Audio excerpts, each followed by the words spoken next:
舒尔茨在华盛顿待了几个小时，对中国又变了。你针对中企颁布禁令，看来真不是一路人。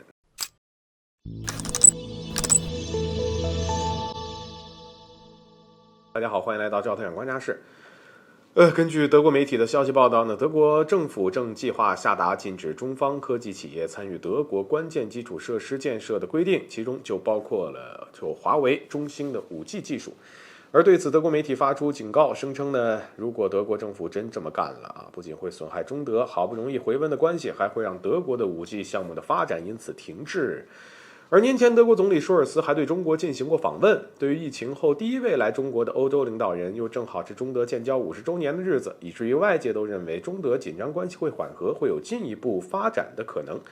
可怎么在这么短的时间内就又变了呢？真要说起来，作为美国多年的跟班啊，这德国重新将矛头对准中国啊，这个其实大家都不意外。更何况在这之前呢，舒尔茨才从美国回去。自俄乌冲突爆发之后，舒尔茨于近日第一次到访华盛顿，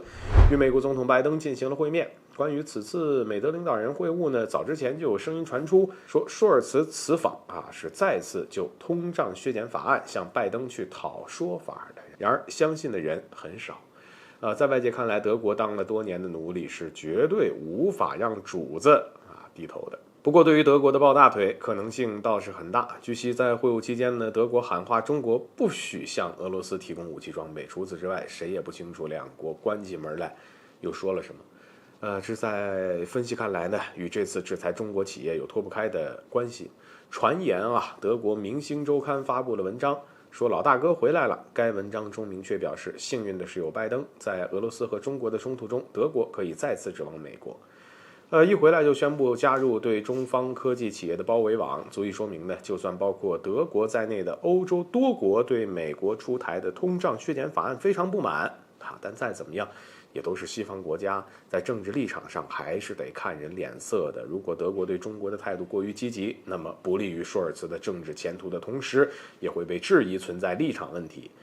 可以说，无论德国表现的对中国有多么的友好，多么的积极，只要美国一招手，那么该国还是会屁颠屁颠的跑回来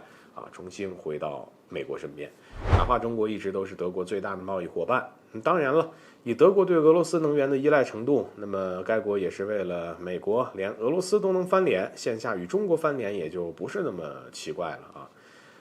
在德国计划针对中企颁布禁令前，美国商务部才以所谓的国家安全为由，对28家中企实施了制裁。